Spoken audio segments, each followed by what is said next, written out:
राजनीति से विधानसभा चुनाव में करारी हार के बाद आरजेडी अब पूरी तरह से एक्शन मोड में है।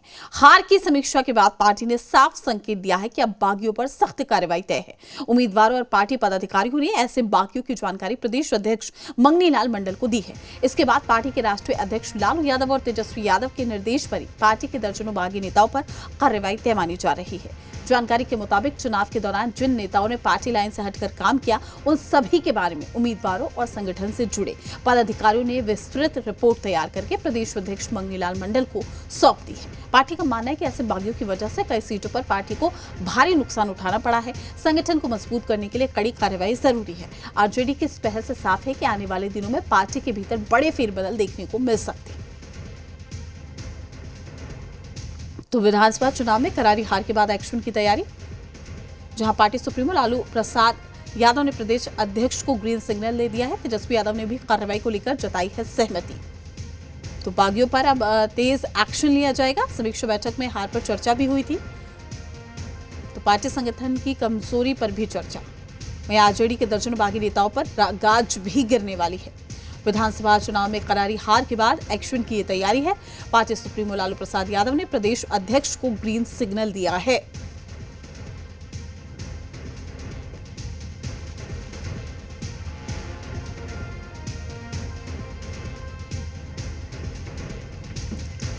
तमाम जानकारी के साथ पटना से हमारे संवाददाता रुपेंद्र श्रीवास्तव हमारे साथ जुड़ चुके हैं।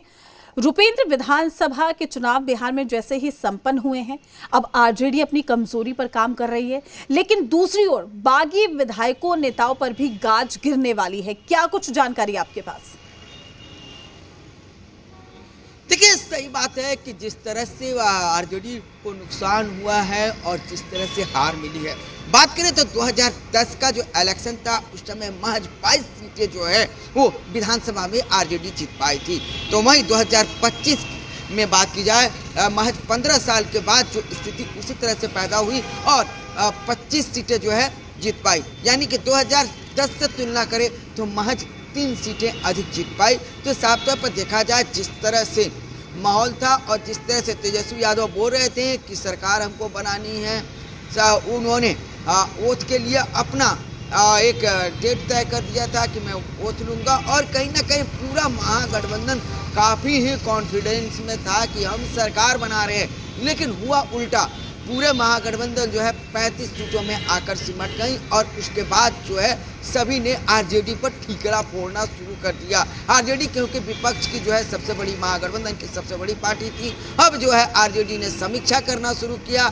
समीक्षा के बाद जो बातें सामने आई, क्योंकि प्रदेश अध्यक्ष मंगनी लाल मंडल पूरी समीक्षा कर रहे थे, पर मंडल वार जो है ये समीक्षा हो रहा था। पहले आपको पूर्व विधायक जो थे उनको बुलाया गया, ये जो विधानसभा कैंडिडेट थे उनको बुलाया गया, फिर जो है जिला अध्यक्ष, जिला महासचिव को रखा गया, राष्ट्रीय स्तर के और प्रदेश स्तर के पदाधिकारी मौजूद रहे।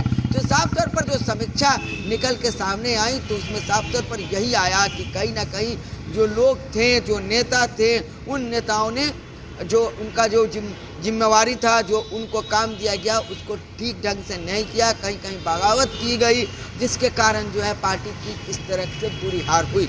अब जो है जो तमाम जिला अध्यक्ष हैं, तमाम प्रभारी, जिला प्रभारी हैं, साथ ही जिला महासचिव हैं, उन तमाम लोगों से जो है बातें करने के आधार पर एक लिस्ट तैयार किया गया है और अब उसे अंतिम रूप दिया जा रहा है।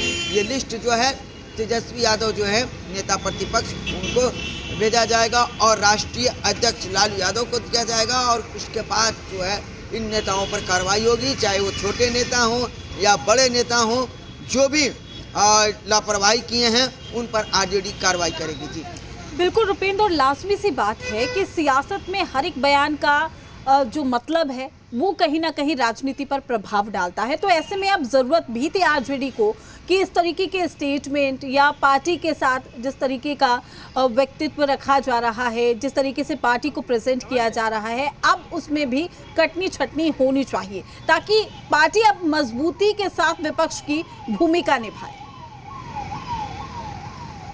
देखिए, जरूर पार्टी जो है मजबूती के साथ विपक्ष की भूमिका निभाए। जब समीक्षा बैठक हो रही थी उसमें कई नेताओं ने ये साफ तौर पर कहा कि 2005 में सत्ता से जो है पूर्ण रूप से सत्ता से आरजेडी गए थे, उसके बाद जरूर 2 बार आई लेकिन पूर्ण रूप से सत्ता में नहीं आई। कुछ दिनों के लिए रही लेकिन पूर्ण रूप से सत्ता में नहीं आई। तो पूर्ण रूप से सत्ता में आने के लिए 20 वर्ष लग गए और उसके बाद भी 20 वर्ष बीत जाने के बाद भी स्थिति जो है खस्ता हालत में है, स्थिति काफ़ी खराब है।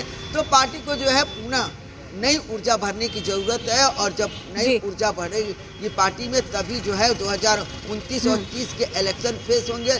दूसरी तरफ जो है जिस तरह से एक मजबूत विपक्ष की बात हो रही है तो मजबूत विपक्ष को भी एक तरह से देखा जाए तो ये प्रयास किया जा रहा है कि संख्या भले ही कम हो लेकिन सदन में मजबूत विपक्ष दिखे। जी शुक्रिया आपका रुपेंद्र, तमाम जानकारी साझा करने के लिए। अपडेट हम आपसे लेते रहेंगे। तो एक्शन लगातार लिया जा रहा है। बागी नेताओं पर एक्शन की तैयारी में आरजेडी है।